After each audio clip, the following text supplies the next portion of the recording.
primer lugar, buenas noches y bienvenidos a todos.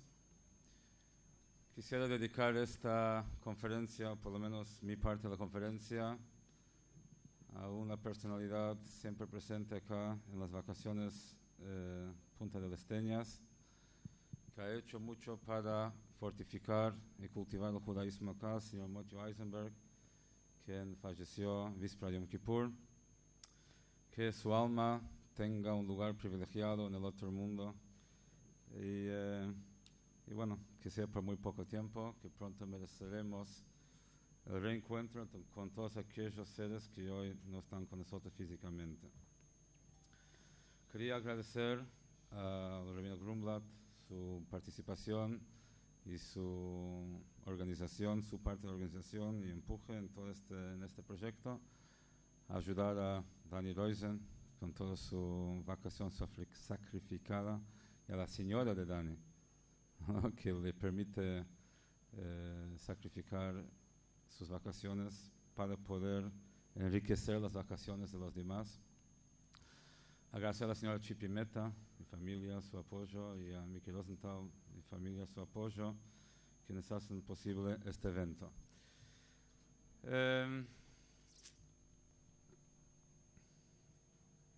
Hablando de crisis, yo recién tuve una pequeña crisis y ahora tengo una crisis mayor. La crisis es hablar después de Rabino Grumblat, muy difícil. Y bueno, vamos a ver cómo lo superamos. El tema de la crisis, de la cual todo el mundo habla, obviamente es la crisis económica, la caída de las bolsas, etcétera, etcétera. Pero eso tiene muchas dimensiones y muchos aspectos. Voy a abordar un poco un aspecto de la crisis, que es lo que pasa con uno personalmente. O sea, cuando uno pierde dinero o pierde sus inversiones, ¿qué es lo que sucede? No solamente pierde sus inversiones, pierde su autoestima, pierde su seguridad, pierde sus ganas de seguir trabajando, porque ¿para qué trabajar si todo lo que uno hizo se hizo puré, así se esfumó de un día para otro? Y como que pierde toda su seguridad y no tiene puntapié de dónde arrancar y seguir adelante.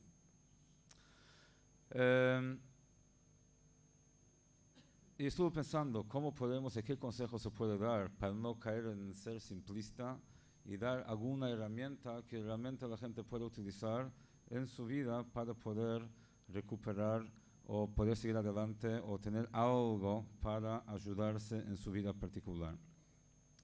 Y me vino a la mente lo que dice el Talmud: Kol hakoes kilo oved avodah zarah. Dice, el que se enoja está considerado como si adorara ídolos. ¿Y por qué es eso? Explican nuestros sabios, porque cuando uno se enoja, ¿qué pasa? Uno cuando se enoja cree de que alguien hizo algo malo con él, por eso se enoja con fulano. Eso implica de alguna manera que atribuye a una fuerza en el mundo independiente de Dios. Por eso decimos de que el que se enoja con alguien está considerado como si adorara ídolos, porque niega el concepto de que todo lo que ocurre en el mundo es por providencia divina. Lo que yo quiero analizar ahora con ustedes es qué es lo que sucede cuando una persona se siente angustiado por algo que le pasó en la vida. Alguien o algo le causó daño a él. Hay tres componentes acá que son imprescindibles para que uno se sienta mal. Que alguien o algo hizo algo contra uno, algo malo contra uno. Porque si hizo algo bueno, no se enoja. Si nadie lo hizo o nada hizo, no pasó nada. Y si no fue contra uno, tampoco se enoja, no se molesta. Entonces aquí hay tres elementos. Que alguien o algo hizo algo malo contra uno. Ahora, si nosotros podemos reconfigurar de alguna manera alguno de esos tres elementos y verlo de otra manera, eso indefectiblemente lleva a que la conclusión sea diferente. Porque si nadie hizo nada malo contra mí, o si lo que pienso que es malo es bueno, entonces no tengo por qué enojar.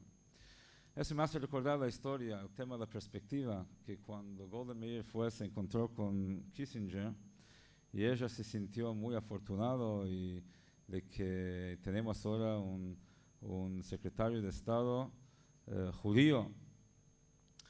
Estamos en ventaja ahora en las relaciones con Estados Unidos. Y entonces él le dijo a ella, mira, Golda, yo primero soy un ciudadano del mundo. En segundo lugar, soy ciudadano de los Estados Unidos. Y en tercer lugar, soy judío. Dice Golda, qué suerte que tenemos los judíos que leemos de derecha a izquierda.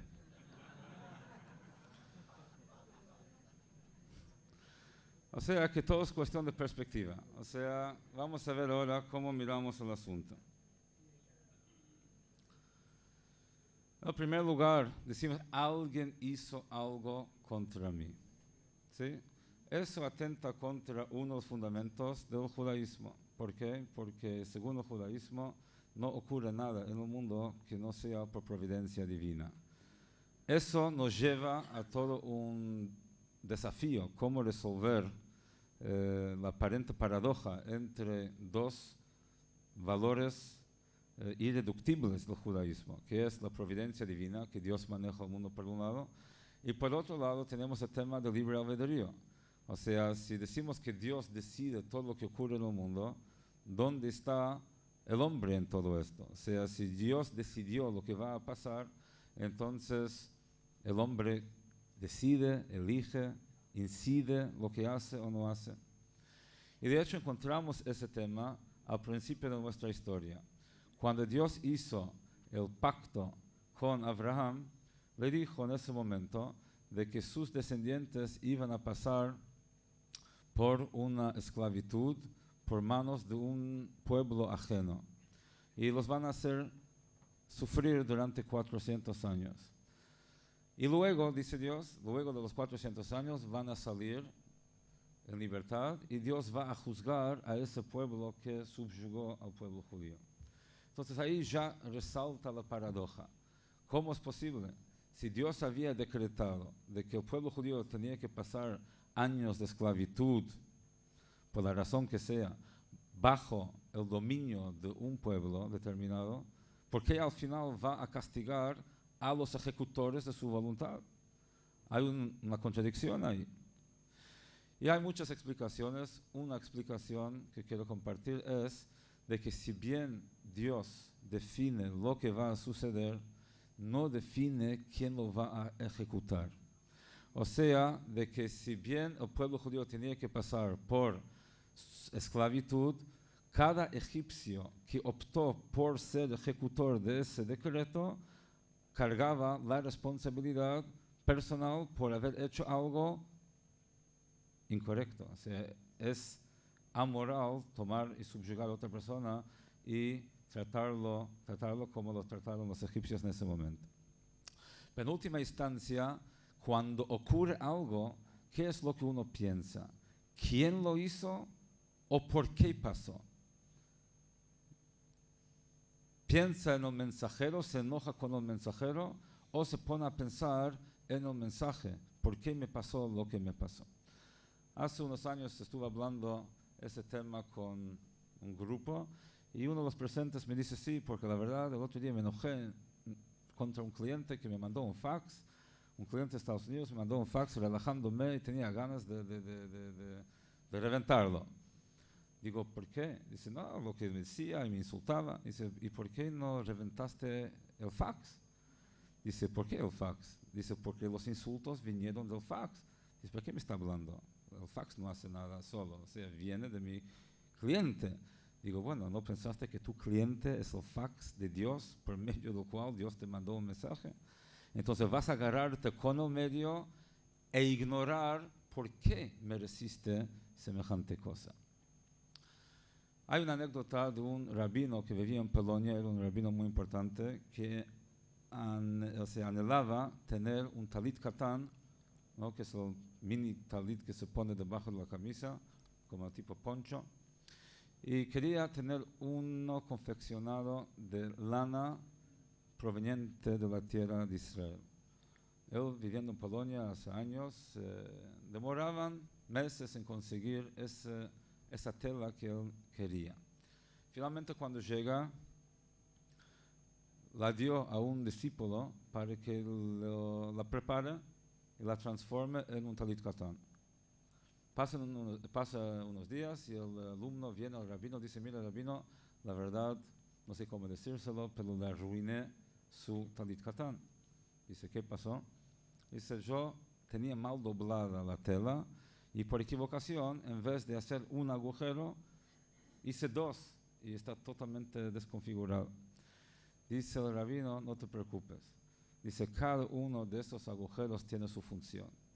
Uno está para que ponga mi cabeza y el otro está para ver si yo me voy a enojar o no me voy a enojar.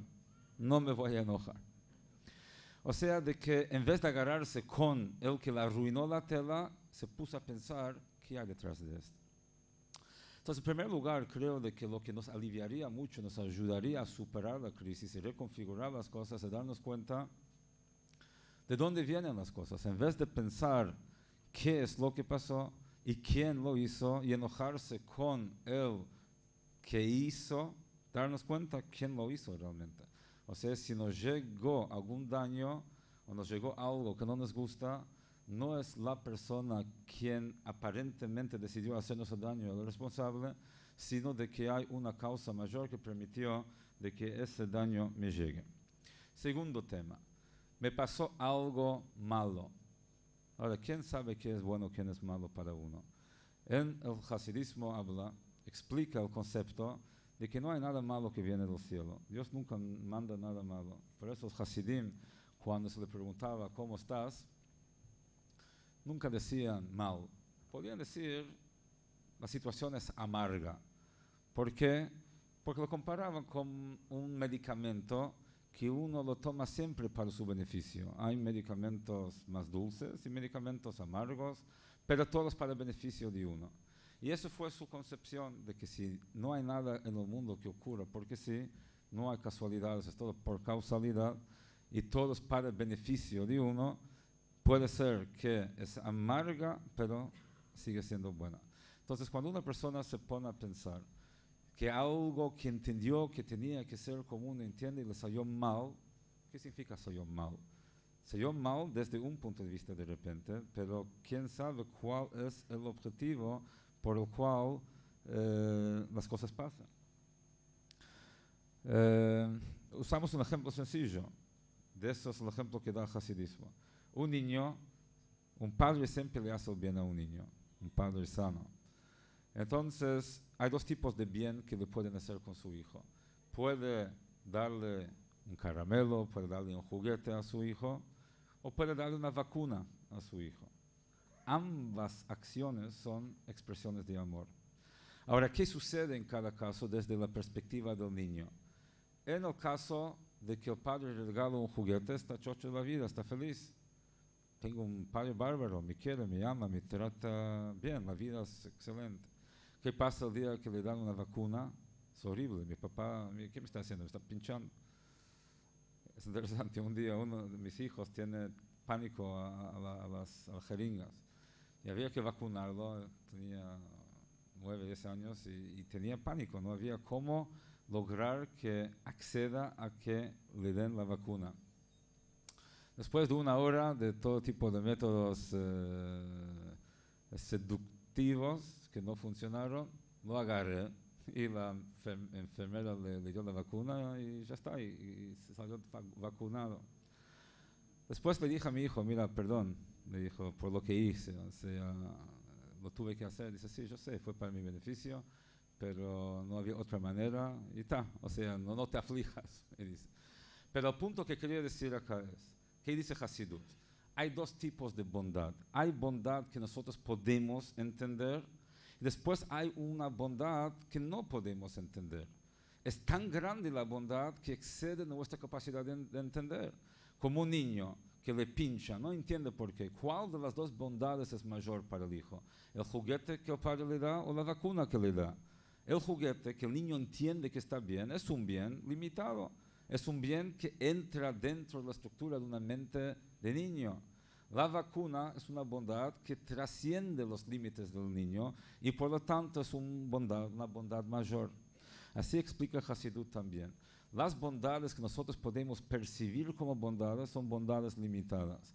Las bondades que no podemos percibir como bondades son bondades infinitas, son bondades que exceden nuestra capacidad de entender. Por eso dice el Talmud que uno tiene que bendecir en cada situación de la vida, bendecir a Dios, tanto en los momentos de gran felicidad como momentos de gran tristeza, reconocer que ambas son dos caras de la misma moneda, que es Dios manejando al mundo de acuerdo a su entendimiento, de acuerdo a su plan. Después está el tercer tema. Dios, o sea, alguien hizo algo malo contra mí. Y la pregunta acá es, ¿quién soy yo, a fin de cuentas? O sea, ¿dónde se ubica uno en el esquema de las cosas? Si uno entiende que uno es el centro de la vida y todo tiene que girarse de acuerdo a su entendimiento, de acuerdo a su voluntad, de acuerdo a cómo entiende él las cosas tienen que ser, obviamente se frustra mucho cuando las cosas no van de acuerdo como uno entiende que tiene que ser. Pero cuando uno tiene claro que uno es nada más que una pieza en algo mucho más grande que uno, que el mundo no gira alrededor de uno, sino que uno y el mundo gira alrededor de algo que no es uno, entonces ahí ya no se frustra tanto cuando la cosa no va como uno quiere, porque a fin de cuentas, ¿quién soy yo? Y a propósito de eso, hay una anécdota de un chico que se casó y fue a estudiar un año en la yeshiva después del casamiento para ajustarse a la vida de casado, y es como se suele hacer en muchas comunidades, que entre los años de estudio intensivo y el tiempo que uno se dedica a la familia, hay un año de ajuste, de transición, que se dedica a estudiar ajustándose a la vida de casado. Entonces, ese muchacho recién casado fue a estudiar en la yeshiva.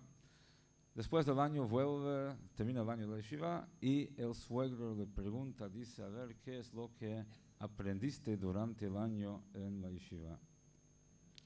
Dice, bueno, lo que pasa es, le digo la verdad, antes yo pensaba todo el día en Dios y ahora, después de pasar un año en la yeshiva, pienso todo el día en mí mismo. El suegro le mira, dice, para eso te mandé a estudiar en la yeshiva, para que te vuelvas egocéntrico. Si antes eras un chico tan religioso, tan creyente y tan, ¿no? Por eso te elegimos como suegro, como yerno, y ahora te volviste, perdiste todos tus valores en un año. ¿Qué te pasó? Dice, no, usted no entiende. Dice, antes yo tenía claro que yo existo. Y pasaba todo el día pensando, Dios existe, no existe, será, no será. Y ahora tengo claro que Dios existe. Y paso todo el día pensando, yo existo, no existo, ¿para qué existo? Entonces eso cambia radicalmente el centro de equilibrio de la vida de uno. Porque si uno está al servicio de algo, es muy diferente a que si cree que todo está a su servicio. Hay una historia, un Hasid, un tío abuelo de mi suegro que está acá presente con nosotros. Aprovecho para darle la bienvenida. Hola, y mi suegro también. Que vinieron a visitarnos, que él era un gran Hasid, un comerciante, que un día estaba hablando con unos colegas de él, que eran Hasidim de otras corrientes hasídicas, y cada uno estaba comentando los grandes milagros de sus respectivos rebes. Uno contó de que una vez tenía en la familia a alguien muy enfermo y mandaron a pedir una bendición a su rebe. El rebe dio su bendición y ese familiar se curó en forma milagrosa. Dice el otro, eso no es nada. Teníamos una vez una situación en el comercio que estaba por quebrarse todo. Mandamos a pedir una bendición del Rebbe y el Rebbe mandó su bendición y salimos milagrosamente, se salvó todo. Ahí se dice este Hasid, el tío abuelo de mi suegra, y dice que el milagro que hizo mi Rebbe es infinitamente superior a los milagros de su Rebbe. Él era un Hasid, un discípulo del cuarto Rebbe de Chabad. Entonces él dice así, yo una vez tuve un negocio, me presentaron un negocio en el cual yo tenía que invertir todo mi capital. Si el negocio iba bien, duplicaba, triplicaba mi dinero. Y si iba mal, perdía todo. No sabía qué hacer, invertir o no. Entonces fui y consulté con el Rebbe. El Rebbe me dice que invierta todo mi dinero en ese negocio. Dice, ¿y qué pasó? ¿Ganaste mucha plata? Dice, no, me fundí, perdí todo. Dice, ¿cuál es el milagro entonces? Dice, el milagro es que yo sigo siendo su discípulo.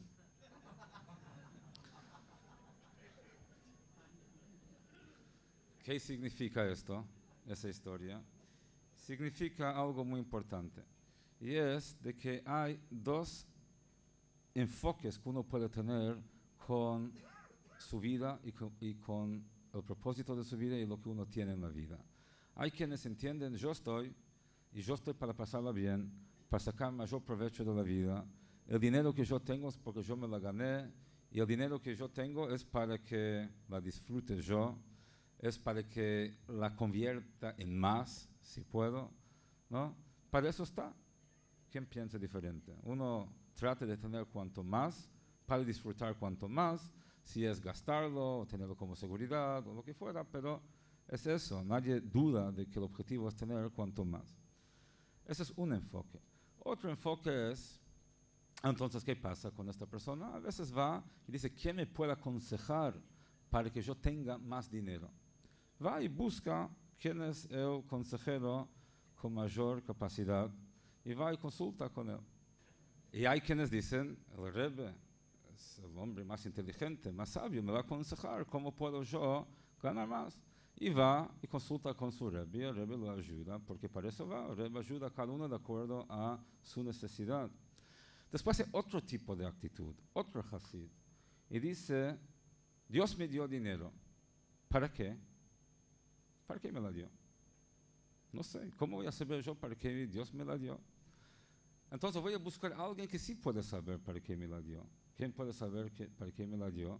Un tzadik, un judío cuya vida está llevada de acuerdo a la voluntad de Dios. Y eso lo hace perceptible a la voluntad de Dios. Y él me puede decir a mí cómo utilizar mis recursos de acuerdo a cómo Dios quiere. Y tanto me da ganar o perder, porque en definitiva yo no soy dueño del dinero, soy nada más que un administrador de los recursos que Dios me dio en custodia. Entonces, si tengo que perderlo, no perdí yo. Dios quiere trasladar el dinero de acá para allá, está todo bien. Lo único que yo tengo que buscar es administrarlo de acuerdo a cómo el verdadero dueño quiere que se administre. Esto cambia, entonces, si el Rebbe me dice que invierta y a raíz de eso pierdo todo, está todo bien. Porque el objetivo acá no fue ganar más dinero necesariamente. Fue utilizar el dinero por el objetivo por el cual Dios me lo dio. Y quién sabe si no fue para probarme justamente eso. A ver qué hago yo con eso. Si yo tengo dinero o si el dinero me tiene a mí. Entonces, a raíz de eso, es, digamos, de que siguió siendo su Hasid porque su vínculo era diferente. El Rebbe no estaba a su servicio. Él estaba al servicio de Dios por medio de las indicaciones que el Rebbe le daba. Entonces, eso es el tercer punto. Cuando alguien hizo algo malo contra mí, ¿yo quién soy a fin de cuentas? O sea, si yo no soy tan importante como yo me creo, entonces no es tan terrible que alguien hizo algo contra mí, aun si fue alguien que me lo hizo. Pero si no fue alguien que me lo hizo, sino fue Dios quien decidió que a mí me tiene que ocurrir determinada cosa, tengo que ponerme a pensar por qué merezco tal cosa, no porque fulano me hizo, porque es secundario porque fulano hizo.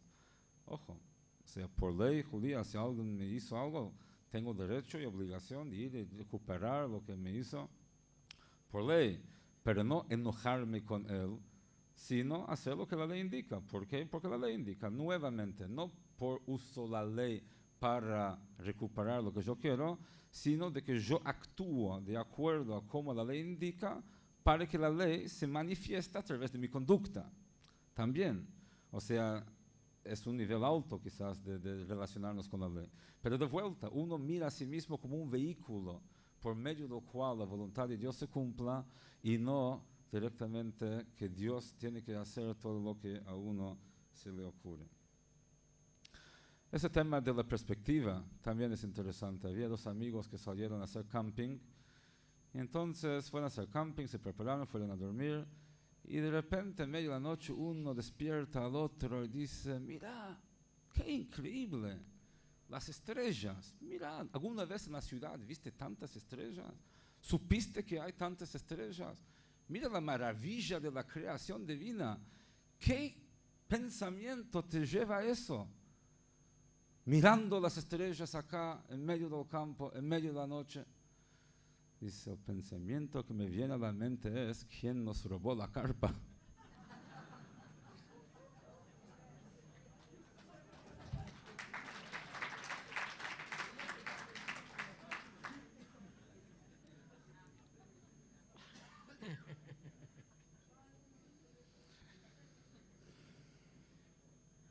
Bueno, para concluir, quería concluir con una historia que pasó con Shlomo HaMelech. Shlomo HaMelech, rey Salomón, tenía una vez un sirviente que le había hecho algo que no debía hacer.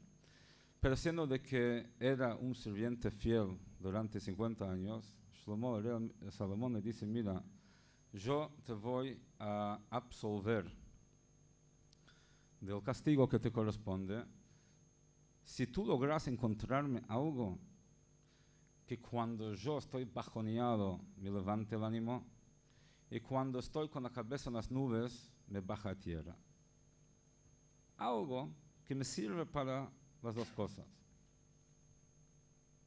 Eso fue antes del litio, ¿no? Para los bipolares. Entonces el hombre fue, le dio plazo 30 días para ir a buscarlo.